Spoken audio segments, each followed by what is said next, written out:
आता ही जी फ्लॅप आहे ना, ह्या फ्लॅपमुळे पण तोच फायदा पाहायला भेटतो की हे फ्लॅप जेव्हा पाण्याच्या समोर येते तेव्हा तिथे पाणी कट होतं, शेवटी तिथे बारीक तुषार बनतात आणि ते तुषार जे पाण्याचे बारीक थेंब आहे ते जवळ पडल्यामुळे जवळसुद्धा ड्राय पॅच राहत नाही।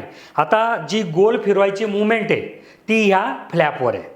ही फ्लॅप येऊन आधळते तर बघा रेनगन पुढे पुढे जाते, हे बघा हे बघा। तर ह्या फ्लॅपमुळे रेनगन गोलाकारमध्ये फिरते, हिच्यात कुठेही इलेक्ट्रॉनिक्स नसल्यामुळे मेंटेनन्स नसल्यासारखं आहे। ही रेनगन पूर्ण मेटल प्लॅस्टिकची बनली आहे, 2 वर्षाची गॅरंटी आहे। आज 7-7, 8-8, 10-10 वर्ष झाले लोक हिला वापरत आहेत। आता ही जी फ्लॅप आहे ना, ह्या फ्लॅपमुळे पण तोच फायदा पाहायला भेटतो की हे फ्लॅप जेव्हा पाण्याच्या समोर येते तेव्हा तिथे पाणी कट होतं, शेवटी तिथे बारीक तुषार बनतात आणि ते तुषार जे पाण्याचे बारीक थेंब आहे ते जवळ पडल्यामुळे जवळसुद्धा ड्राय पॅच राहत नाही। आता